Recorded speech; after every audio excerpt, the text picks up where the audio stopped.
ایک شخص کا کارنامہ، وہ یہودی فتنہ گر، وہ روح مصدق کا بروز، ہر قبا ہونے کو ہے اس کے جنوں سے تار تار. اسی طرح وہ عبداللہ ابن سبا یہودی فتنہ گر. آج اہل تشیع میں سے بعض حضرات کہتے ہیں کہ یہ عبداللہ ابن سبا یہ تو افسانوی شخصیت ہے، اس کی حقیقت کوئی تھی ہی نہیں. حالانکہ ان کی اپنی کتاب میں رجال کشی کے اندر اس کا ذکر موجود ہے، اور یہ بھی موجود ہے کہ حضرت علی رضی اللہ تعالیٰ عنہ نے اپنے عہد خلافت میں اسے زندہ جلوایا ہے. اس کی وجہ کیا تھی؟ یہ آیا مدینہ کے اندر اسلام کا لبادہ اوڑھ کر اس نے چند عقیدوں کی اشاعت شروع کی. سب سے پہلے حضرت علی تو خدا ہیں، گاڈ انکارنیٹ، اوتار کا تصور. جیسے ہندوؤں میں ہے رام چندر جی خدا کا اوتار، اور عیسائیت میں بھی پہلے گاڈ انکارنیٹ کا تصور تھا کہ حضرت مسیح خدا کا اوتار ہے، انکارنیشن آف گاڈ. تو اس نے کہا کہ حضرت علی تو خدا کا اوتار ہے، خدا ہے. نمبر 2، اس نے کہا کہ ہر نبی کا ایک وصی ہوتا ہے جس کے حق میں وہ وصیت کرتا ہے. تو حضور صلی اللہ علیہ وسلم کے وصی حضرت علی ہیں، لہذا خلیفہ تو اول روز سے حضرت علی ہیں. حضرت ابو بکر، حضرت عمر، حضرت عثمان یہ تو غاصب ہیں، اور حضرت عثمان کی خلافت تھی اس وقت تو خاص طور پر. پھر اس نے جو قبائلی عصبیت تھی اسے بھڑکایا. پرانی جو عصبیت چل رہی تھی قریش کے اندر، وہ دو گھرانے ایک دوسرے کے مد مقابل تھے. دیکھیے، ایک ہوتا ہے قبیلہ، ایک ہوتا ہے گھرانہ. ہمارے پنجاب میں ایک قبیلہ ہے وٹو قبیلہ، اس کے گھرانے بہت سے، مانے کے، لالے کے، فجے کے، شامت کے. یعنی کوئی لالا تھا ان میں سے بڑا، ان کے بیٹے ہو گئے لالے کے، ان کی اولاد، خاندان یہ کہلاتے ہیں. قبیلہ ایک، یہ وٹو قبیلہ. تو قبیلہ تھا قریش، اس میں گھرانے بہت تھے، بنو ہاشم، بنو امیہ، بنو تیم، بنو عدی، یہ بہت سے گھرانے تھے. تو چوٹی کے دو گھرانے جو تھے وہ بنو ہاشم اور بنو امیہ، ان کے درمیان چپقلش تھی، مقابلہ، مسابقت. اور یہ مسابقت فی الخیر بھی ہوتی تھی. اگر انہوں نے غریبوں کو کھانے کھلائے ہیں تو ہم ان سے بڑھ کر کھلائیں گے، اگر وہ حاجیوں کی خدمت کرتے ہیں تو ہم ان سے بڑھ کر کریں گے. تو ان کے اندر یہ مسابقت فی الخیر بھی تھی، لیکن چپقلش تھی کہ کوئی ہم سے آگے نہ نکل جائے. وہ سمجھتا تھا وہ آگے نہ نکل جائے. اس شخص نے اس پرانی عصبیت کو تازہ کیا کہ حضور تو بنو ہاشم میں سے تھے، لہذا خلافت حق ہے بنو ہاشم کا، یہ غاصب ہیں. اس سے پہلے دو خلفاء جو تھے وہ نہ بنو ہاشم سے تھے نہ بنو امیہ سے تھے. حضرت ابو بکر بنو تیم میں سے تھے، چھوٹا قبیلہ تھا. حضرت عمر بنی عدی میں سے تھے، وہ بھی چھوٹا قبیلہ تھا. یہ حضرت عثمان پہلے خلیفہ جو بنو امیہ میں سے تھے، جن کی پرانی چپقلش بنو ہاشم سے تھی. اب اس کو موقع مل گیا کہ پرانی قبائلی عصبیت کو بھڑکائے. یہ ہے اصل میں اس فتنے کا پس منظر عبداللہ ابن سبا نے جو آ کر پھیلایا ہے. اور اس کی تفصیل میں اس وقت میں نہیں جا سکتا، کیسے یہ فتنہ پروان چڑھا، کیا انہوں نے اسٹریٹجی اختیار کی. کہ یہ کیا کرتے تھے، گروہ بنا کر بھیجتے تھے لوگوں کو. کوفے میں جاؤ تو وہاں پر دمشق کے گورنر کے خلاف اور مصر کے گورنر کے خلاف الزامات لگاؤ، اس نے یہ کیا، وہ غبن کر گیا، وہ یہ کر گیا، وہ خیانت کر رہا ہے، وہ رشتہ داروں کو پال رہا ہے. اور عثمان کے خلاف بھی تقریریں کرو رضی اللہ تعالیٰ عنہ. دمشق میں جاؤ تو کوفے کے گورنر کے خلاف، کیونکہ دمشق کے گورنر کے خلاف بات کرو گے تو لوگوں کو معلوم ہوگا کہ یہ جھوٹ بول رہے ہیں. لیکن یہ کہ وہاں تو تم بات کرو کوفے کے گورنر کے خلاف اور مصر کے گورنر کے خلاف اور حضرت عثمان کے خلاف. مصر میں جاؤ تو بات کرو کوفے کے اور شام کے گورنر کے خلاف اور حضرت عثمان کے خلاف. یہ انہوں نے ایسا اٹھایا. اور اس زمانے میں آپ کو معلوم ہے ذرائع رسل و رسائل تھے نہیں، نہ اس فتنے کی پتہ چل سکا جب تک کہ وہ فتنہ جو ہے پوری طرح برگ و بار لا کر تراور درخت نہیں بن گیا. اس کے نتیجے میں حضرت عثمان رضی اللہ تعالیٰ عنہ شہید ہوئے، اور خلیفہ پھر حضرت علی رضی اللہ تعالیٰ عنہ کو انہی سوائیوں نے، جنہوں نے گھیراؤ کیا تھا، جنہوں نے حضرت عثمان کو شہید کیا ہے، یہی حضرت علی رضی اللہ تعالیٰ عنہ کے ارد گرد ہو گئے. اور حضرت علی رضی اللہ تعالیٰ عنہ بھی نہیں چاہتے تھے خلافت کی بیعت لینا، لیکن آخر کیا کرتے؟ کیا وہ امت کو بغیر خلیفہ کے چھوڑ دیتے؟ حضرت زبیر سے کہا گیا، انہوں نے نہیں مانا، رد کر دی بات.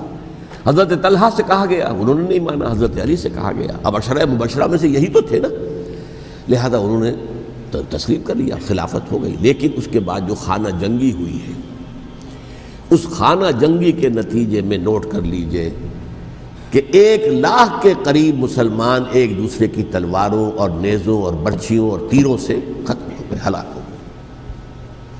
یہ ہماری تاریخ کا تاریک ترین باب ہے۔ 5 سال،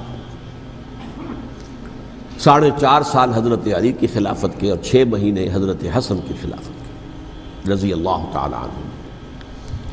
اس سے کیا ہوا کہ ایک طرف تو اسلام کی جو توسیع ہو رہی تھی، تھمتا نہ تھا کسی سے سیل رواں ہمارا، وہ سیلاب رک گیا، انٹرنل سیبوٹاج ہو گئی نا، اب تو اندر ہی آپس ہی میں اگر دست و گریبان ہو گئے تو باہر اب کیا توسیع کرتے ہیں، وہ توسیع کا عمل رک گیا۔ اور یوں سمجھیے کہ جیسے ٹرک اگر کبھی چل رہا ہو، بھرا ہوا ہو، لوڈڈ، اور وہ چڑھائی چڑھ رہا ہو، تو اگر کہیں موشن ٹوٹ جائے، ٹرک کو رکنا پڑے، تو ڈرائیور کے جان پر بن جاتی، اس لیے کہ اس کو دوبارہ سٹارٹ کرنا، اور جبکہ وہ چڑھائی پر ہے، انکلائن پر ہے، آسان کام نہیں ہوتا، خطرہ ہوتا ہے وہ پیچھے جو ہے وہ نہ جائے۔ اور پہاڑی علاقوں میں آپ کو معلوم ہے ذرا پیچھے چلے جانے کا مطلب جو ہے بہت خطرناک جو ہے نتیجہ نکل سکتا ہے۔ بہرحال حضرت علی رضی اللہ تعالیٰ عنہ نے اپنے خلافت میں ایک کام یہ کیا، اب اس کی کیا مصلحتیں تھیں یہ تو انہی کے علم میں ہوگا، ہم قیاس کر سکتے ہیں، میں اس تک میں نہیں جانا چاہتا۔ ابھی تک خلافت کا مرکز تھا مدینہ منورہ، حضرت ابوبکر، حضرت عمر، حضرت عثمان، وہیں جہاں حضور صلی اللہ علیہ وسلم رہے تھے اور جہاں پر کہ حضور مدفون تھے۔ لیکن حضرت علی نے اپنا مرکز جو ہے وہ کوفہ بنا دیا۔ اچھا، اس کی ایک ظاہری وجہ یہ سمجھ میں آتی ہے کہ اسلام کا جو پھیلاؤ ہو گیا تھا، وہ سلطنت اتنی وسیع ہو گئی تھی کہ مدینہ منورہ بہت جنوب میں اور بڑے صحرا کو عبور کر کے جانا ہوتا تھا۔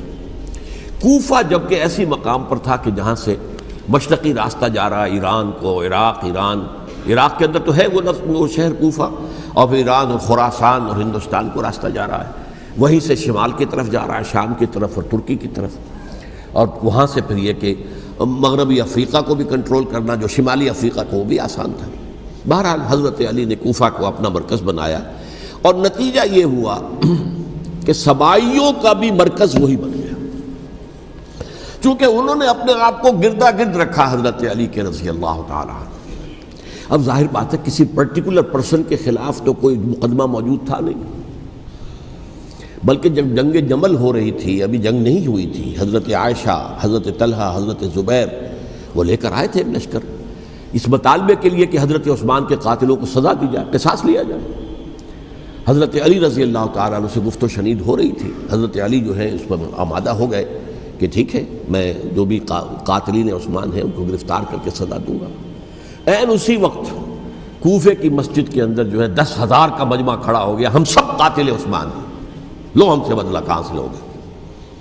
اور انہوں نے کیا کیا، جاتے ہی جنگ چھیڑ دی، اور جب چھڑ جائے تو یا مرو یا مارو، اس کے علاوہ تو کوئی چارہ کار ہوتا ہی نہیں۔ ایک رات میں 10,000 مسلمان شہید ہوئے، جن میں 2 عشرہ مبشرہ میں سے حضرت زبیر اور حضرت طلحہ رضی اللہ تعالیٰ عنہ۔ تو یہ صورت تھی، سبائیوں نے گھیراؤ کیا حضرت علی کا رضی اللہ تعالیٰ۔ حضرت معاویہ دعوے دار نہیں تھے خلافت کے، قطعاً نہیں، ان کا صرف ایک دعویٰ تھا، اور وہ یہ تھا کہ عثمان کے قاتلوں کو گرفتار کرو، یا خود سزا دو یا ہمارے حوالے کرو، ہم اس سے قصاص لیں گے۔ اس لیے کہ قبیلہ بنو امیہ کا تھا، اور حضرت ابی معاویہ بنو امیہ میں سے، تو ایک خاندانی طور پر جو ہے ہم قصاص لیں گے ان سے جنہوں نے قتل کیا ہے حضرت عثمان کو۔ لیکن یہاں ظاہر بات ہے کہ حضرت علی رضی اللہ تعالیٰ عنہ کی طرف سے مطالبہ یہ ہوتا تھا، تم پہلے میری بیعت کرو، میرے ہاتھ مضبوط کرو تاکہ میں ان کے خلاف کوئی اقدام کر سکوں۔ لیکن انہیں یہ اندازہ تھا کہ اگر میں نے بیعت کی تو ظاہر بات ہے کہ حضرت علی تک پہنچنے سے پہلے مجھے گردن اڑا دیں گے یہ لوگ، اس لیے کہ سبائی جو ہے وہ آپ کو گھیرے ہوئے۔ بہرحال ایک عجیب الجھاؤ، ایک ڈائلیما تھا جس کی وجہ سے یہ جنگ چلتی رہی، اور حضرت علی رضی اللہ تعالیٰ عنہ کو انہی کے شیعان علی ہی کے اندر سے وہ جماعت علیحدہ ہوئی تھی جس کو ہم خوارج کے نام سے جانتے ہیں، اور ایک خارجی ابن ملجم ہی نے حضرت علی کو شہید کیا رضی اللہ تعالیٰ عنہ۔ پھر حضرت حسن رضی اللہ تعالیٰ عنہ، اب دیکھیے کس قدر صحیح بات تھی جو حضرت علی رضی اللہ تعالیٰ عنہ نے فرمائی جب ان سے کہا گیا کہ کیا ہم آپ کے بیٹے حسن کے ہاتھ پر بیعت کر لیں رضی اللہ تعالیٰ عنہ۔ فرمایا نہ میں تمہیں اس کا حکم دیتا ہوں نہ میں اس سے روکتا ہوں، یہ تمہارا معاملہ ہے، امرہم شورا بینہم، تم اپنے باہمی مشورے سے جو فیصلہ کرو گے ٹھیک ہے، میں نہ حکم دیتا ہوں نہ روکتا ہوں. اس کا کیا مطلب ہے؟ باپ کے بعد بیٹے کی خلافت ہرگز حرام نہیں ہے، ورنہ کہتے کیسے ہو سکتا ہے میرا بیٹا؟ نہیں، یہ نہیں کہا آپ نے. حضرت عمر سے بھی کہا گیا تھا کہ اپنے بیٹے کو نامزد کر دیں، عبداللہ ابن عمر کو، تو انہوں نے جواب میں کیا کہا؟ اسے تو طلاق دینی بھی نہیں آتی. انہوں نے اپنی کسی زوجہ کو طلاق دی تھی اور اس میں جو صحیح ترین طریقہ ہے وہ اختیار نہیں کیا تھا. انہیں طلاق دینے تک نہیں آتی تو میں اسے خلیفہ بنا دوں. یہ نہیں کہا تھا کہ باپ کے بعد بیٹا خلیفہ نہیں ہو سکتا، یہ تو نہیں تھا. کہیں حرام نہیں ہے، نہ کتاب و سنت میں، نہ کوئی حدیث ہے، نہ کہیں قرآن مجید میں.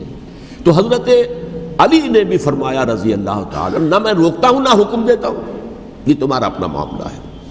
بہرحال حضرت حسن رضی اللہ تعالی عنہ نے حضرت امیر معاویہ سے صلح کر لی، خلافت ان کے سپرد کر دی. دیکھیے، میں حضرت ابوبکر، حضرت عمر، حضرت عثمان، حضرت علی کے ساتھ حضرت حسن کے دور خلافت کو بھی خلافت راشدہ میں سے سمجھتا ہوں.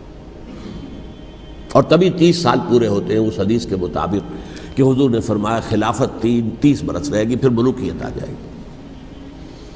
تو حضرت حسن کا بہت بڑا کارنامہ یہ ہے کہ اس خانہ جنگی کا دروازہ بند کر دیا. اور یہ پیشن گوئی تھی حضور کی صلی اللہ علیہ وسلم حضرت حسن کو، جب بچے تھے حضور کے انتقال سے پہلے، میرا یہ بیٹا مسلمانوں کے 2 گروہوں میں صلح کرائے گا.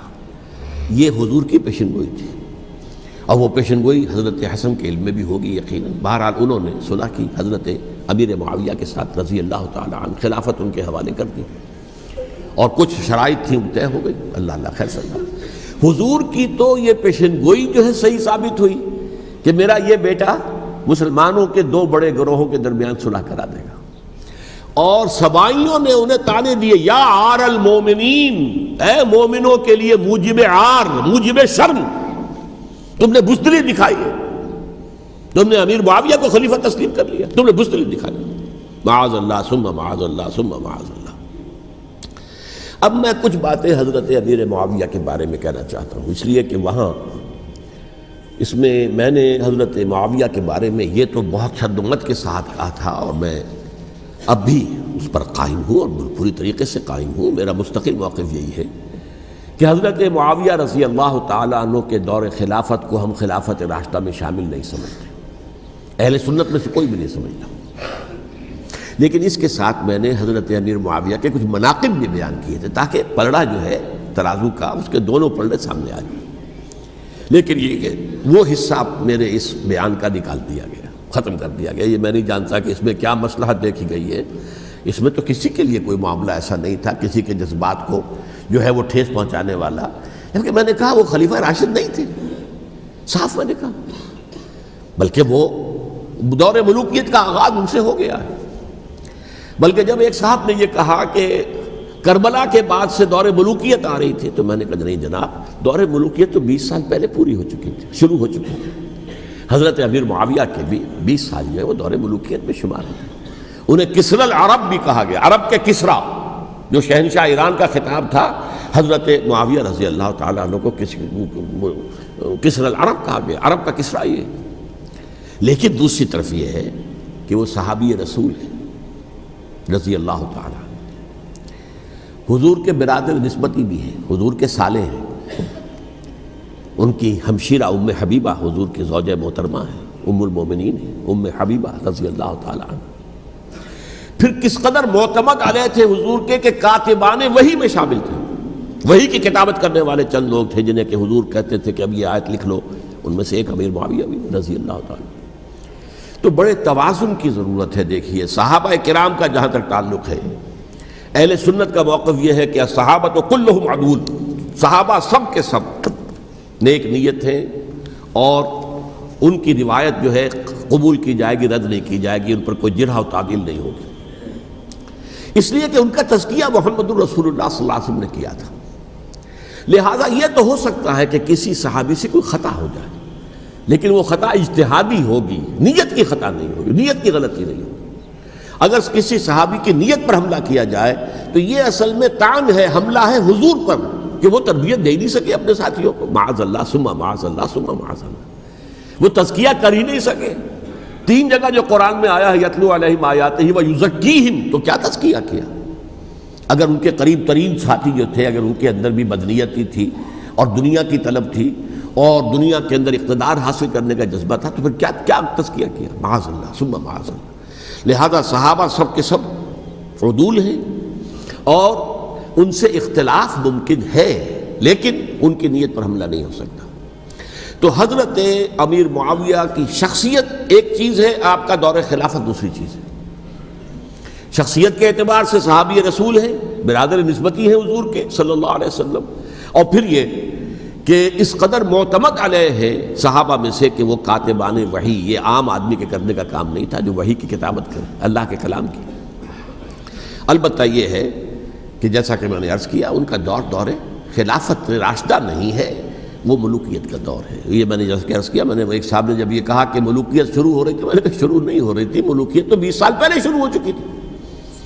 اسی طریقے سے ایک صاحب نے کہا تھا کہ اسلام کو قائم کرنے کے لیے حضرت حسین میدان میں آئے، میں نے کہا یہ بھی غلط ہے، اسلام تو 60 سال پہلے قائم ہو چکا تھا، نبی اکرم صلی اللہ علیہ وسلم کے دست مبارک سے اسلام قائم ہو گیا، جاء الحق وزهق الباطل ان الباطل کان زہوقا، پھر 30 برس تک وہ کامل شکل کے اندر قائم رہا۔ تو اسلام جو ہے در حقیقت اب قائم کرنے والی بات نہیں تھی، البتہ اس کے اندر زوال شروع ہو گیا تھا، اس زوال کے عمل کو روکنے کے لیے حضرت حسین میدان میں آئے۔ یہ ایک چیز کو صحیح تاریخی پرسپیکٹو میں رکھنا، تو جس طرح سے دین کو قائم کرنے کے لیے دیکھیے، قائم تو کیا محمد رسول اللہ صلی اللہ علیہ وسلم والذین معہ رضی اللہ تعالی عنہ، انہوں نے کیا تھا۔ ہاں اب جو ہے وہ اپنی اس شاندار حیثیت سے نیچے گرنے لگا تھا، وہ میں بعد میں عرض کروں گا کہ میں نے اسے کیا عرض کیا تھا کہ یہ اس زوال کو روکنے کے لیے کسی طریقے سے یہ اپنی اصل حقیقت میں قائم رہے، یہ حضرت حسین رضی اللہ تعالیٰ عنہ کی سعی تھی۔ اچھا، حضرت امیر معاویہ کے جو 20 سال ہیں وہ پورے امن، سکون، اطمینان، کوئی جھگڑا، کوئی فساد، کوئی اختلاف، کوئی باہمی خاندانی، کچھ نہیں، 20 سال۔ یہ بھی تاریخ کی بڑی چشم کشا حقیقت ہے جو عام طور پر لوگوں کے علم میں نہیں ہے۔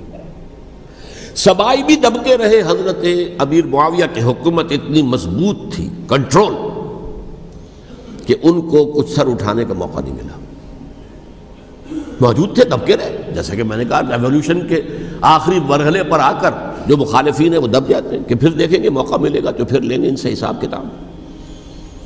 20 سال رہے ہیں پورے امن کے، 10 سال کے بعد یعنی درمیان میں ہے حضرت امیر معاویہ کا عہد خلافت۔ ایک صحابی جو کہ بزرگ صحابہ میں سے ہیں، مغیرہ ابن شعبہ رضی اللہ تعالی عنہ، وہ آتے ہیں اور وہ کہتے ہیں کہ دیکھیے امیر المومنین، کتنی بڑی خانہ جنگی رہی تھی مسلمانوں کی آپس میں، اور اب بھی اگر آپ کسی کو نامزد کیے بغیر چھوڑ گئے امت کو تو پھر خانہ جنگی ہو جائے۔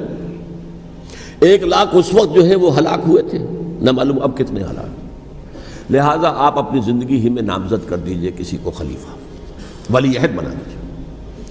حضرت امیر معاویہ نے ابتداءً جو ہے انکار کیا نہیں، لیکن ان کے دلائل ایسے تھے وزنی، اور میں سمجھتا ہوں کہ وہ بات صحیح تھی جو مغیرہ ابن شعبہ نے کہی، اس لیے کہ اب صحابہ کرام میں سے جو کبار صحابہ تھے وہ تو سب دنیا سے رخصت ہو چکے تھے۔ اب تو یا صغار صحابہ رہ گئے تھے جو حضور کے زمانے میں بچے تھے، حضرت حسن، حضرت حسین، عبداللہ ابن زبیر، یہ بچے ہی تھے نا، یا تو وہ تھے، اور یا بالکل نو مسلم تھے، اور نو مسلموں میں بڑی تعداد وہ تھی جو ایرانیوں کی تھی، شامیوں کی تھی، ادھر کی تھی، ادھر کی تھی، تو ان کو تو ظاہر بات ہے کہ تربیت نبوی سے کیا خلافت راشدہ سے بھی اکثر و بیشتر کو کوئی حصہ ملا ہی نہیں۔ تو اس صورت میں اب وہ اعلیٰ ترین معیار پر حکومت کے نظام کو قائم کرنا ممکن نہیں ہے۔ کوئی قبائلی عصبیت جب تک حکومت کی پشت پر نہیں ہوگی، حکومت مستحکم نہیں ہوگی۔ یہ گویا کہ ایک جس کو کہتے ہیں کہ حقیقت بینی، واقعیت پسندی، ایک آئیڈیلزم ہے اور ایک ریئلزم ہے کہ آپ فیکٹس آن دی گراؤنڈ کو غور کریں، سوچیں اس کے اوپر اور پھر کوئی فیصلہ کریں۔ اس اعتبار سے پھر حضرت امیر معاویہ نے بات مان لی اور بیعت لے لی لوگوں سے حضرت یزید کے لیے کہ یہ خلیفہ ہوں گے میرے بعد، اس کو ولی عہدی کہتے ہیں۔ اچھا، اس وقت 5 افراد ایسے تھے کہ جنہوں نے اس سے اختلاف کیا، یہ بات بہت اہم ہے۔ میرا کتابچہ ہے سانحہ کربلا، اس کے کچھ نسخے آج یہاں ہوں گے، آپ لوگ پڑھیے اسے غور سے اور پھیلائیے تاکہ حقیقت سامنے آئے۔ 5 افراد کون تھے جو ہونے چاہیے؟ ابو بکر فوت ہو گئے، ان کے بیٹے عبد الرحمن ابن ابی بکر، عمر فوت ہو گئے، ان کے بیٹے عبداللہ ابن عمر، عباس فوت ہو گئے، ان کے بیٹے عبداللہ ابن عباس، زبیر فوت ہو گئے، ان کے بیٹے عبداللہ ابن زبیر، اور حضرت حسن جو ہے ان کا انتقال ہو چکا تھا، حضرت علی کے بیٹے حضرت حسین رضی اللہ تعالی عنہ مجمعین۔ حضرت حسن کے بارے میں ایک فریق کا کہنا یہ ہے کہ انہیں زہر دے کر ہلاک کیا گیا، اہل تشیع کا قول یہ ہے، جبکہ اہل سنت کہتے ہیں کہ نہیں، وہ اپنی جو بھی طبی موت تھی اس سے ان کی وفات۔ لیکن میں اس میں نہیں جانا چاہتا، اس لیے کہ یہ مائکرو ہسٹری جو ہے نا، وہ تو ایک ایک واقعے کے لیے ادھر کی روایات کیا، ادھر کی کیا ہیں، ان کے پاس کیا دلائل، یہ تو کسی ریسرچ اسکالر کا موضوع ہے، میرا موضوع نہیں ہے۔ لیکن بہرحال یہ 5 حضرات تھے جنہوں نے ولی عہدی کی بیعت نہیں کی، لیکن حضرت معاویہ اتنے حلیم الطبع انسان تھے، انہوں نے جبر نہیں کیا، کوئی تشدد نہیں کیا۔ ٹھیک ہے، ولی عہدی کی بیعت نہیں کر رہے، کوئی بات نہیں، میری بیعت تو کی ہوئی ہے نا، ابھی تو میں زندہ ہوں، بات ختم ہو گئی، میری بیعت کو تو نہیں توڑا انہوں نے، فسخ بیعت نہیں کی۔ اس اعتبار سے انہوں نے نہ کوئی تشدد کیا، نہ جبر کیا، نہ کوئی مواخذہ کیا۔ لیکن جب امیر معاویہ کا انتقال ہو گیا، اب ولی عہدی کی بجائے وہ اب خلافت کی بیعت ہوئی، سب لوگوں نے بیعت کر لی۔ ان 5 میں سے ایک فوت ہو چکے تھے، حضرت عبد الرحمن ابن ابی بکر فوت ہو چکے رضی اللہ تعالی، 4 تھے، ان 4 میں ایک اختلاف ہوا۔ 2 کی رائے یہ تھی، عبداللہ ابن عمر، عبداللہ ابن عباس، کہ اگرچہ یہ کام غلط ہوا ہے، اسلام کی روح کے منافی ہوا ہے، یہ بادشاہت کی بنیاد پڑ رہی ہے، لیکن یہ بات ایسی نہیں ہے کہ اس کی بنا پر ہم خانہ جنگی شروع کروا دیں، امت کے اندر خون خرابہ کروائیں، فساد کروائیں۔ لہذا انہوں نے بیعت کر لی۔ اب کوئی اگر یہ کہے معاذ اللہ کہ وہ بک گئے تھے یزید کے ہاتھ میں، معاذ اللہ ثم معاذ اللہ، وہی بات آپ اختلاف کر سکتے ہیں کہ انہیں نہیں کرنی چاہیے تھی، یہ کوئی رائے رکھے، مجھے اختلاف نہیں، لیکن ان کی نیت پر حملہ کریں گے تو حملہ محمد رسول اللہ پر ہوگا صلی اللہ علیہ وسلم۔ عبداللہ ابن عمر کون ہیں؟ کتنی حدیثیں ان سے جو ہے وہ منقول ہیں۔ عبداللہ ابن عباس کون ہیں؟ جنہیں حضور نے جو ہے جن کے لیے دعا کی تھی، اے اللہ فقہہ فی الدین وعلمہ التاویل، اے اللہ اس نوجوان کو دین کا فہم عطا کر اور قرآن کی تعویل اور تفسیر کا علم عطا کر، حبر الامہ کہلاتے ہیں۔ وہ کہیں پیسوں اور ٹکوں کے عوض بک جانے والے نہیں تھے، انہوں نے امت کی مصلحت دیکھی، نیت جو ہے اس پر حملہ نہ کیجئے، البتہ اختلاف کا حق آپ کو حاصل ہے۔ 2 حضرات جو ہے ڈٹے رہے کہ نہیں، ہمیں کم وٹ میں ریزسٹ کرنا ہے۔ عبداللہ ابن زبیر عمر کے اعتبار سے وہ بڑے ہیں، مسلمانوں میں سب سے پہلے ولادت مدینے میں جا کر جو ہوئی ہے وہ عبداللہ ابن زبیر کی ہوئی ہے۔ ہجرت کر کے جب مہاجرین وہاں پہنچے، کچھ عرصے تک کسی کے ہاں کوئی اولاد نہیں ہوئی، تو لوگوں نے تانے دینے شروع کر دیے کہ معلوم ہوتا ہے کہ یہاں آ کر یہ مکے کے رہنے والے جو ہیں کمزور ہو گئے ہیں، ان کے ہاں اولاد ہی نہیں ہو رہی۔ پھر عبداللہ ابن زبیر کی ولادت ہوئی ہے، یہ حضرت ابو بکر کے نواسے ہیں، حضور کی زوجہ محترمہ حضرت عائشہ کی بہن، حضرت دیکھیے ابھی نام نکل گیا ہے جی، حضرت اسماء رضی اللہ تعالی عنہا عنہما، یہ ان کے صاحبزادے ہیں، حضرت زبیر کے بیٹے۔ ان کا فیصلہ ہوا کہ ہمیں رجسٹ کرنا ہے کم وٹ میں، ایٹ اینی کاسٹ۔ حضرت حسین ابن علی رضی اللہ تعالی عنہما کا بھی فیصلہ ہوا کہ ہمیں رجسٹ کرنا ہے کم وٹ میں۔ البتہ ان میں بھی ایک اختلاف ہو گیا، یعنی یہ 2 تو جڑے رہے، ان 2 میں اختلاف ہو گیا۔ عبداللہ ابن زبیر کا کہنا یہ تھا کہ ہمیں حجاز میں رہنا چاہیے، یہ سرزمین ہے جس میں نبوت کی برکات سب سے زیادہ ہیں، یہاں ہم مضبوط قلعے کے اندر ہیں، ہمیں یہاں سے جو ہے رجسٹ کرنا چاہیے اور ختم کرنا چاہیے اس نظام کے اندر جو خرابی آ گئی ہے اس کو۔ حضرت حسین رضی اللہ تعالیٰ عنہ کے پاس خطوط کا تانتا بنا ہوا تھا، کوفے سے لوگ خط لکھ رہے تھے، آئیے آئیے آئیے، ہم آپ کے ہاتھ پر بیعت کریں گے، ہم آپ کے ہاتھ پر بیعت کریں گے، ہم آپ کے ہاتھ پر بیعت کریں گے۔ یہی وہ کوفہ جو حضرت علی کا دارالخلافہ رہا تھا اور جو پھر سبائیت کا گڑھ بن گیا تھا۔ چنانچہ حضرت حسین نے حضرت مسلم بن عقیل کو بھیجا وہاں پر کہ میرے نمائندے کی حیثیت سے جا کر وہاں پر بیعت لو۔ 10-12 ہزار افراد نے بیعت کر لی، لیکن اس کے بعد یزید کی طرف سے گورنر بنا کے بھیجا گیا ابن زیاد کو۔ ابن زیاد نے آ کر جو تشدد کیا اور سختی کی تو سب کے سب بیعت توڑ کر اور سب منحرف ہو گئے. مخلصین تو وہ تھے نہیں. الکوفی لایوفی، کوفی جو ہے وہ تو کوئی وعدہ وفا کرنے والا ہوتا ہی نہیں، بیعت توڑ دی. فمن نقص فانما ينقص على نفسه، بیعت کے بعد بیعت توڑ دینا بہت بڑا گناہ ہے، توڑ دی. ادھر اطلاع مل گئی حضرت حسین کو، چل چکے تھے، وہ راستے میں تھے کہ وہاں تو مسلم بن عقیل شہید ہو گئے اور سب لوگوں نے بیعت توڑ دی. اب واپس جانا چاہتے تھے لیکن مسلم بن عقیل کے بیٹے جو ہے اڑ گئے. یہ عرب کی اپنی ایک جو ہے پرانی ان کی حمیت اور ان کا قبائلی نظام کہ اب ہم اپنے والد کے خون کا قصاص لیے بغیر نہیں جائیں گے. حضرت حسین رضی اللہ تعالیٰ عنہ کی مروت اور شرافت، یہ میرا ساتھ دینے کے لیے آئے تھے، اب میں ان کا ساتھ نہ دوں تو یہ تو شرافت اور مروت کے خلاف ہے. کہا اچھا چلو چلتے. وہاں جا کر بھی عین اپنے میدان کے اندر بھی حضرت حسین رضی اللہ تعالیٰ عنہ نے 3 چیزیں پیش کی ان کوفیوں کے لشکر کے خلاف. سب سے بڑا لشکر کے اندر سب سے بڑے تو کوفی تھے جنہوں نے بیعتیں کی ہوئی تھی حضرت حسین کے ساتھ. دیکھو مجھے جانے دو واپس حجاز کی طرف، یا مجھے سرحدوں پر بھیج دو تاکہ میں کافروں کے ساتھ جنگ کرتے ہوئے اپنی جان دے دوں، یا مجھے یزید کے پاس جانے دو، میں اپنا معاملہ اس سے طے کر لوں. لیکن کوفیوں کو یہ گوارا نہیں تھا. اگر یہ یزید کے پاس پہنچ گئے تو ہمارا کچا چٹھا بیان کر دیں گے کہ مجھے تو ان لوگوں نے ورغلا کر بلایا تھا.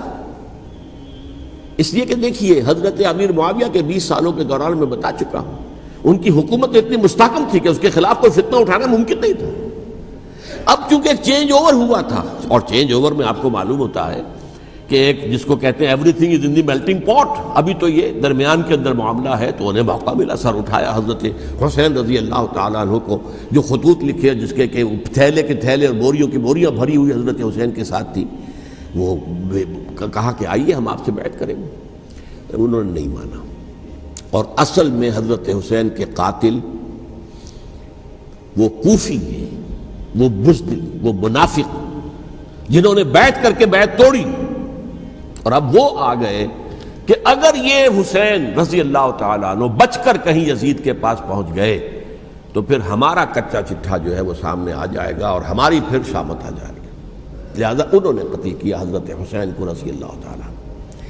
ایک بات جو علامہ ڈاکٹر قلب صادق نے فرمائی، اور میرے علم میں یہ بات پہلے نہیں تھی، وہ یہ کہ حضرت حسین کے قتل کا فتویٰ ایک بہت بڑے مفتی نے دیا تھا.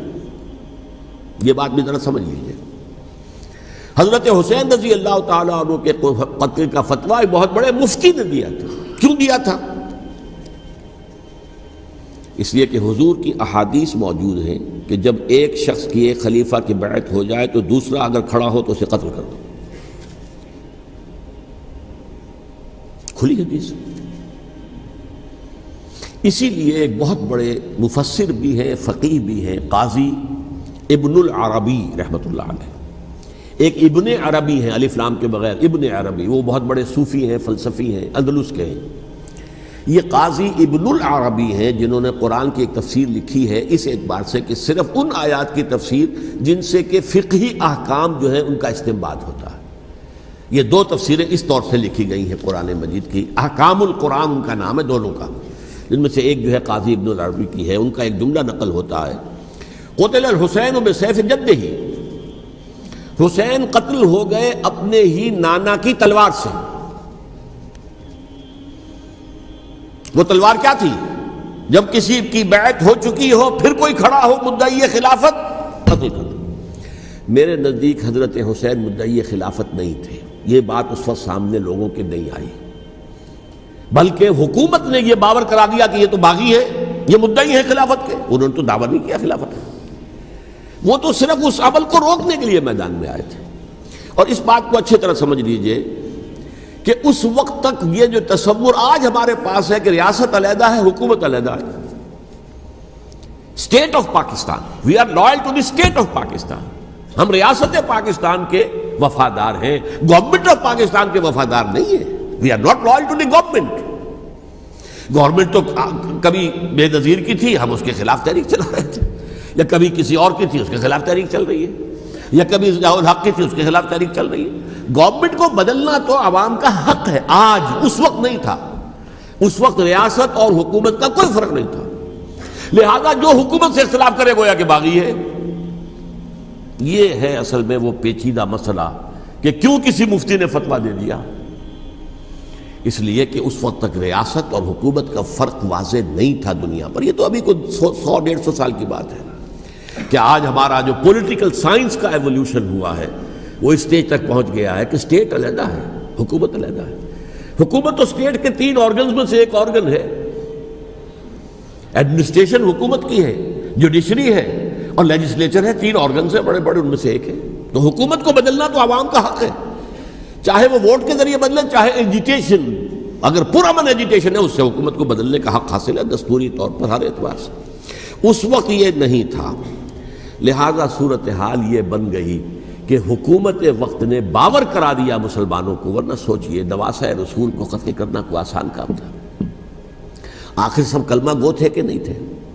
کلمہ گو تو تھے نا، اور حضور سے عقیدت اور محبت میں کمی، لیکن یہ کہ فتویٰ اگر ایک بہت بڑے مفتی کا، جو کہ حضرت علامہ ڈاکٹر قلب صادق صاحب نے فرمایا، مجھے اس مفتی کا نام بھی معلوم نہیں، کہ ایک مفتی ہی کا فتویٰ تھا وہ، جس کے بنا پر اب ان لوگوں نے حضرت حسین کو قتل کیا، اور یہی وجہ ہے کہ انہوں نے پھر خیموں کو بھی آگ لگا دی۔ وائی؟ حالانکہ دیکھیے اگر دشمنی کا انتقام ہوتا تو حضرت علی بن حسین جو بیمار تھے، جو بعد میں زین العابدین رحمۃ اللہ علیہ کے نام سے پھر یہ اہل تشیع کے چوتھے امام معصوم ہیں، حضرت علی، حضرت حسن، حضرت حسین، اور پھر حضرت علی بن حسین زین العابدین رحمۃ اللہ علیہ، کیا ان کو بھی قتل کر دیتے؟ حضرت حسین کی نسل ہی ختم ہو جاتی، لیکن نہیں کیا۔ آگ کیوں لگائی؟ آگ اس لیے لگائی کہ وہ جو ڈاکومنٹری پروف ہے ہماری غداری کا یزید کے خلاف حضرت حسین کو جو ہم نے دعوت دی، وہ جو ڈاکومنٹری پروف خطوط کی شکل میں موجود ہے وہ ختم ہو جائے، ڈسٹرائے ہو جائے۔ اس کے لیے انہوں نے خیموں میں آگ لگائی۔ بہرحال یہ ہے تاریخی پس منظر، یہ اسی سبائی فتنے کا تسلسل ہے جس نے سب سے پہلے حضرت عثمان کی جان لی رضی اللہ تعالیٰ عنہ۔ 5 سال تک مسلمانوں میں خانہ جنگی رکھی، حضرت علی کو پھر شہید کیا، اور اس کے بعد جو ہے 20 سال حضرت امیر معاویہ کے تو سر نہیں اٹھا سکے، لیکن پھر جب ایک چینج اوور ہو رہا تھا تو اس وقت انہوں نے موقع غنیمت سمجھا کہ اب کھڑے ہو جاؤ اور اب دوبارہ ایک فتنہ جو ہے اس کو امت کے اندر پیدا کر دو۔ اچھا، اس معاملے میں ایک بات جو میں نے وہاں کہی کہ ہمارے ہاں شاعرانہ جو مبالغہ آمیزی ہے، یہ میری گفتگو کا حصہ انہوں نے حذف کر دیا ہے، اور میں نے ایک سنی شاعر بہت بڑے عالم جن کے حوالے سے آج بھی میری تقریر ہوگی خالق جناح ہال میں، مولانا محمد علی جوہر کے ایک شعر کے حوالے سے کہا کہ قتل حسین اصل میں مرگ یزید ہے، اسلام زندہ ہوتا ہے ہر کربلا کے بعد۔ میں نے کہا بالکل محمل شعر ہے، اسلام مرا ہی نہیں تھا، زندہ ہونے کا کیا سوال؟ اور اگر کسی درجے میں مزمحل یا زخمی ہوا تھا تو وہ تو رہا، کربلا کے بعد بھی رہا، یزید کی حکومت بھی رہی، بنو امیہ کی حکومت بھی چلی، کوئی تبدیلی تو نہیں آئی۔ یہ کیا کہہ رہے ہیں؟ اسلام زندہ ہوتا ہے کربلا کے بعد؟ میں نے کہا اسلام مرا نہیں تھا۔ جیسے میں نے یہ کہا کہ ملوکیت جو ہے وہ اب شروع نہیں ہوئی، ملوکیت تو 20 برس پہلے شروع ہو چکی تھی حضرت امیر معاویہ کی، لیکن ظاہر بات ہے کہ حضرت حسن نے، حضرت حسین نے اس کو قبول کیا، اور حضرت حسین نے تو پھر 10 سال تک ولی عہدی جو تھی چاہے بیعت نہیں کی لیکن اس کے خلاف میدان میں آ کر چیلنج تو نہیں کیا۔ اس اعتبار سے یہ معاملہ جو ہے اسلام زندہ ہوتا ہے کربلا کے بعد، یہ بے تکی بات ہے۔ ہاں، حضرت شاہ اسماعیل شہید رحمۃ اللہ علیہ کی اگر میں تشبیہ کو، تمثیل کو سامنے رکھوں تو اسلام کی عمارت 6 منزلہ ہے، 6ٹھی منزل ٹاپ کی وہ گر گئی، 5 منزلیں انٹیکٹ تھیں، اسلام مرا نہیں تھا۔ عدالت میں شریعت کے مطابق فیصلے ہو رہے تھے، قاضی تھے، مفتی تھے، شریعت نافذ تھی، اسلام کہاں مرا تھا؟ جبکہ خود کہہ رہے ہیں علامہ قلب صادق کے ایک مفتی کے فتوے سے حضرت حسین کو قتل کیا گیا۔ اب وہ مفتی کی رائے، اس کی بدنیتی ہو، جو بھی ہو، وہ جانے، اللہ جانے، لیکن عام مسلمان کیا کریں؟ اس پہلو سے اسلام مرا نہیں تھا. ہاں ایک منزل گر گئی تھی، وہ گری نہیں، 1000 برس تک گری نہیں، یہاں تک کہ آ کر مغربی امپیریلزم نے اس کے گرایا، ملوکیت کا معاملہ ختم کیا اور وہ جبرین ملوکیت دوسری آ گئی. ورنہ وہی بادشاہی چلی ہے. بلکہ دور بنو امیہ میں وہ بادشاہی پوری طرح اس نے بالوں پر نہیں نکالے تھے، اصل بالوں پر تو اس نے نکالے ہیں دور بنو عباس میں آ کر. اور پھر سلاطین جو ہے ترک، جو ترک خلفاء ہے، ان کا بھی بادشاہت تھی اور کیا تھا، وہ خلافت تو نہیں تھی. تو یہ تو اسلام میں جو بھی نقص واقع ہو گیا تھا، کبھی واقع ہو گئی تھی، وہ جو کی تو برقرار رہی. اس کو بھی تسلیم کیا. میں اللہ کا شکر ادا کر کے کہتا ہوں کہ دونوں حضرات، دونوں شیعہ دانشور اور بڑی اعلیٰ سطح کے جو شیعہ عالم تھے، انہوں نے اس بات کو تسلیم کیا اور میری اس بات کو چیلنج نہیں کیا.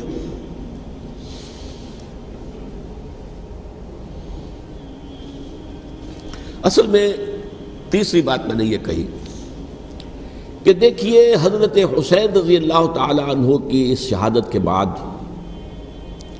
اس کے بعد واقعہ حرہ بھی ہوا، جو واقعہ کربلا سے بھی بعض اعتبارات سے زیادہ بھیانک اور زیادہ گھناؤنا واقعہ ہے.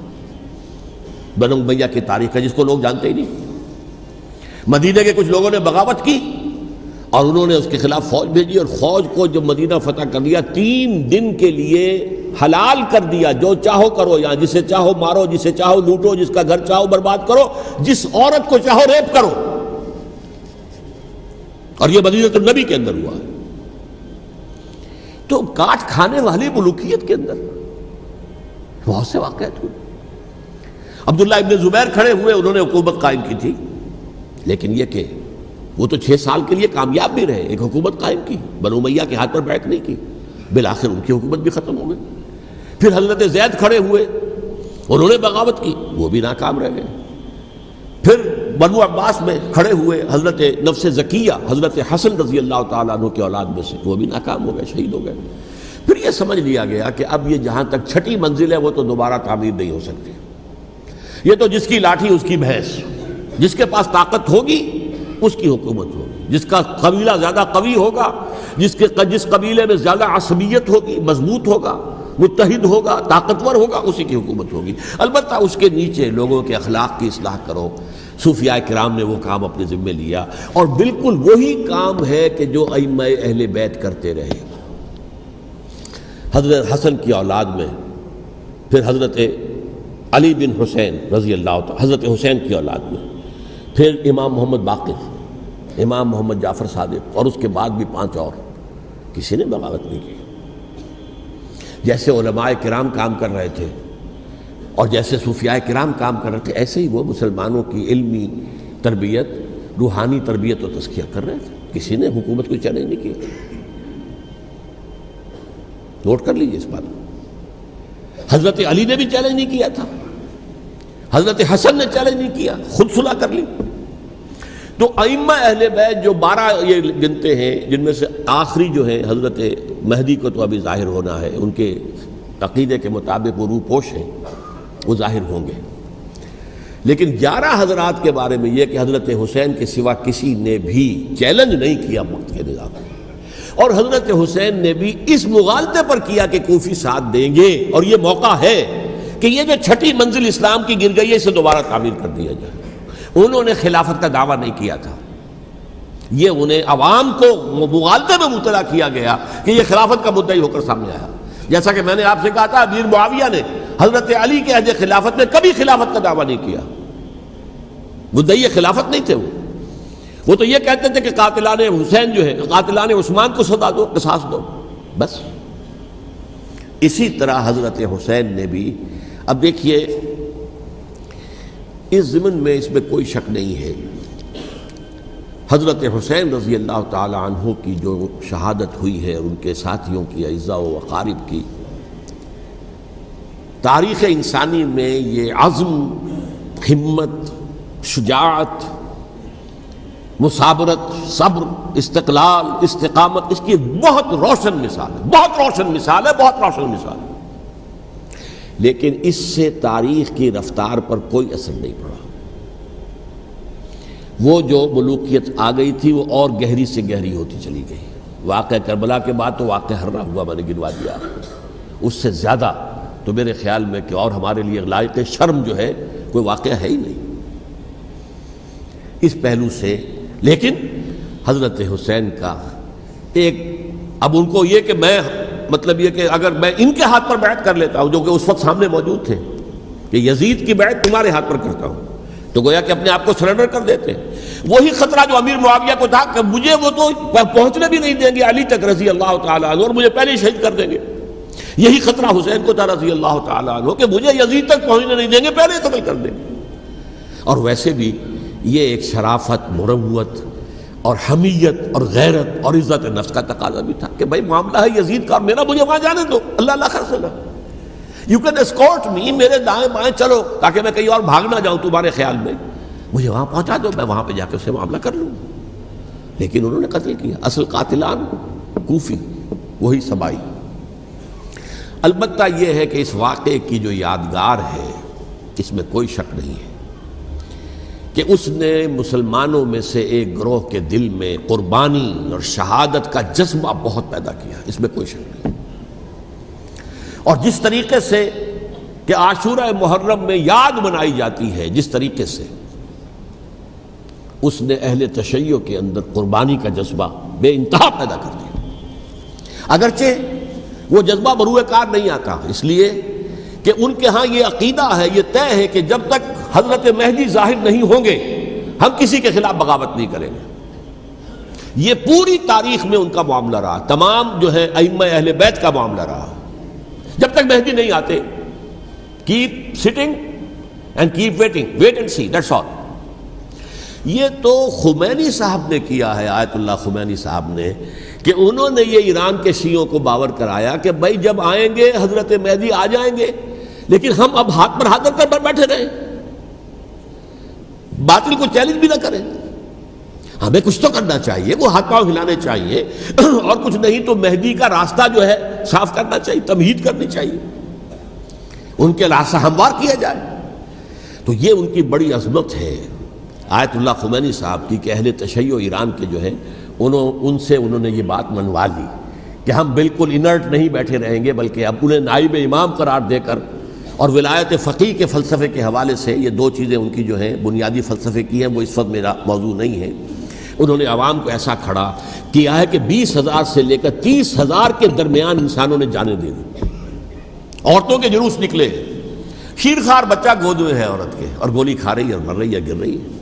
آپ سوچئے زندگی کتنی عزیز ہوتی ہے، اور شیرخوار بچے کے لیے ماں کی جو زندگی ہے، اس ماں کو اپنی زندگی کتنی عزیز تر ہوگی کہ اپنے لیے نہیں تو اس بچے کے لیے مجھے جینا ہے، لیکن نہیں، گولیاں کھائیں اور گری۔ یہ جذبہ انہی میں ہے۔ واقعہ یہ ہے کہ اہل سنت کے اندر یہ جذبہ نہ ہونے کے برابر ہے، یہ میں واشگاف الفاظ میں کہہ رہا ہوں۔ پورے عالم اسلام میں صرف شیعہ ایران ایسا نکلا ہے کہ جس نے بادشاہت کا خاتمہ کیا، باقی سعودی عرب میں بادشاہت بیٹھی ہوئی ہے، ڈٹ کر بیٹھی ہوئی، اربوں ڈالر کا ایک ایک محل بنتا ہے ان بادشاہوں کا، اور سنی سن ہے، سن، کوئی حرکت نہیں۔ وہ تو اب جو حرکت ہو رہی ہے وہ اینٹی امریکن حرکت ہے جو ہو رہی ہے، وہ در حقیقت وہ مسئلہ بالکل دوسرا ہے جو اس وقت ہو رہا ہے، لیکن یہ کہ عالم اسلام میں کوئی تحریک ایسے نہیں اٹھی۔ یہ اہل تشیع میں ہے جو بالکل استثنائی بات ہے کہ انہوں نے جو ہے ایک ایسا بادشاہ جس کو کہا جاتا تھا کہ اس کا جو اسلحہ خانہ ہے وہ ایشیا میں سب سے بڑا اسلحہ خانہ ہے، جو 2500 سالہ پرانی جو ایک عظمت تھی ایران کی، اس کو دوبارہ تازہ اور زندہ کرنا چاہتا تھا۔ 2500 سالہ برسی اس نے منائی تھی، اس کے لیے ایک شہر آباد کیا تھا کہ خسرو یا سائرس یا ذوالقرنین قرآن مجید کی اصطلاح میں اس کی یادگار بنائی تھی، اور وہ سوچ رہا تھا کہ وہی عظمت دوبارہ ایران کی ہوگی جو کہ خسرو کے زمانے میں تھی، جس کا قرآن مجید میں سورہ کہف کے اندر ذکر ہے، مشرقی فتوحات، مغربی فتوحات، شمالی فتوحات۔ تو وہ بادشاہ جو اس کو بھاگنا پڑا وہاں قربانی کی وجہ سے۔ تو یہ جو ہے واقعہ کربلا نے، اس میں کوئی شک نہیں ہے کہ ایک ایسی مشعل روشن کی ہے جس کو کہ ہر شخص کو دیکھنا چاہیے۔ یہ بھی انسان، جیسے کہ اقبال نے ایک شعر کہا تھا غالب کے لیے، فکر انسان پر تیری ہستی سے یہ روشن ہوا ہے، پرے مرغ تخیل کی رسائی تاک ہو جا، تو فکر انسان پر حضرت حسین کی قربانی سے یہ واضح ہوا ہے کہ انسان کس حد تک جا سکتا ہے قربانی دینے کے لیے اپنے کسی مقصد کے لیے۔ مقصد ان کا جو تھا، میں نے اسی لیے آیت پڑھی تھی، معاذ اللہ ثم معاذ اللہ۔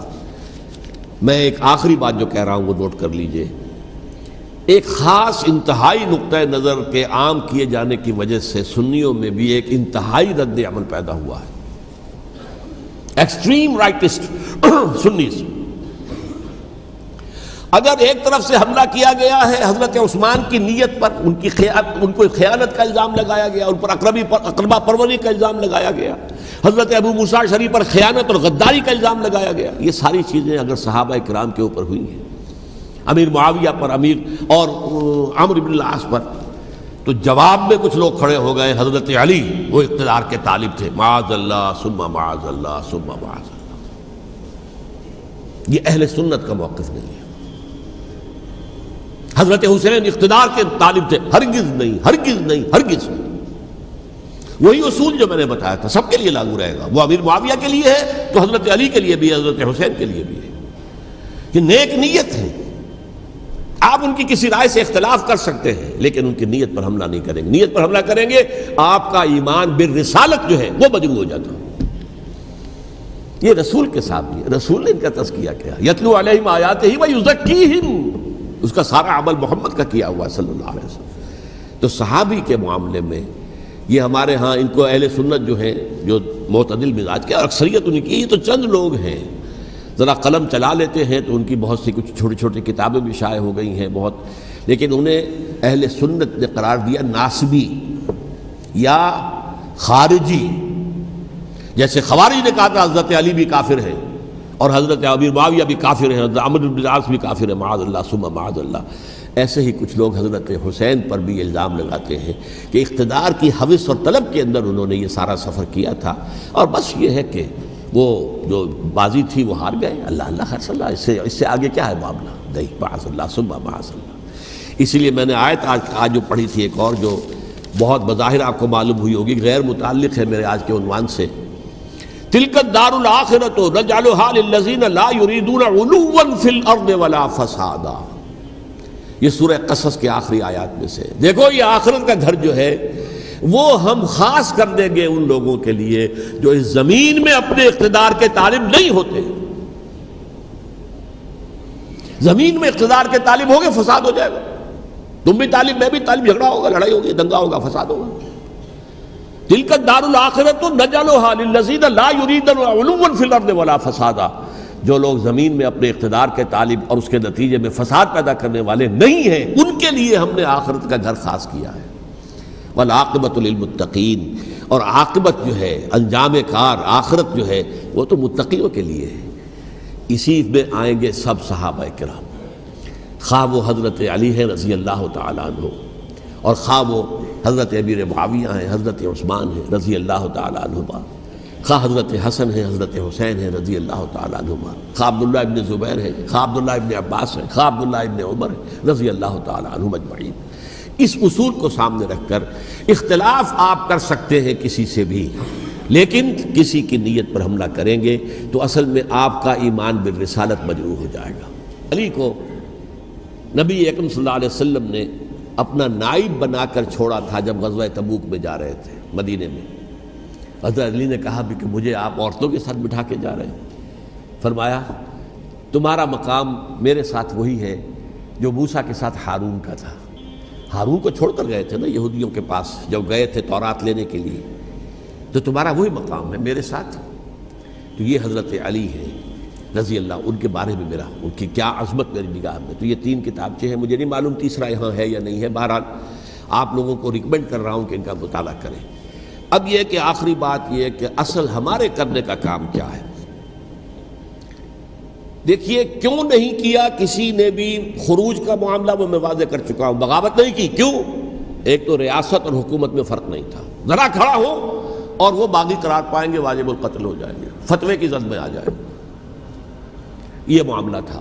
اور دوسرے یہ کہ عمارت پوری گری نہیں تھی، ایک منزل گری تھی نا۔ آج ہم کہاں کھڑے ہیں؟ پوری عمارت گری ہوئی ہے، نہ شرعی عدالتیں ہیں، نہ شرعی فیصلے ہیں، نہ احکام الہی نافذ ہے، نہ حدود اور قصاص کے معاملات، کچھ بھی نہیں۔ ہمارا فرض کیا ہے؟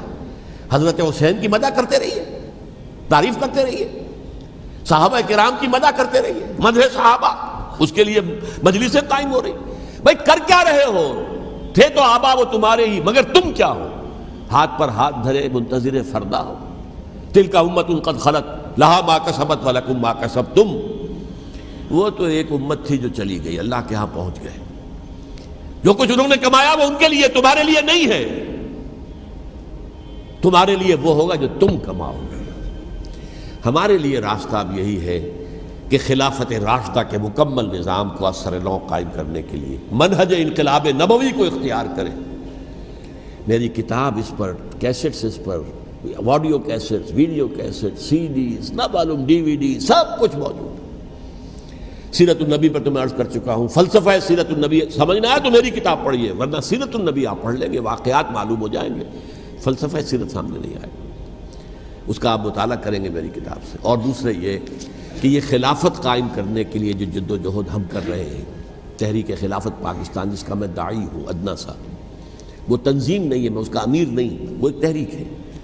جیسے تحریک پاکستان کہلاتی تھی جس کی تنظیم تھی مسلم لیگ، پارٹی کا نام مسلم لیگ تھا، لیکن تحریک پاکستان۔ اس طرح تحریک خلافت پاکستان وہ ہم نے چلائی ہے تنظیم اسلامی کے تحت۔ یہ خلافت جب پہلی چلی تھی آج سے 84 سال قبل، نومبر 1921 میں خالد دینہ ہال میں وہ مقدمہ چلا تھا، جس کے نتیجے میں بڑے بڑے جو لیڈر تھے ہمارے، مولانا محمد علی جوہر اور مولانا حسین مدنی اور مولانا ابوالکلام آزاد، ان سب کو 2 سال کی قید کی سزا سنائی گئی تھی، بغاوت، مقدمہ بغاوت، یہ خالد دینہ ہال تھے۔ اسی میں سن 91 یا 92 میں میں نے 3 دن تقریریں کی تھیں۔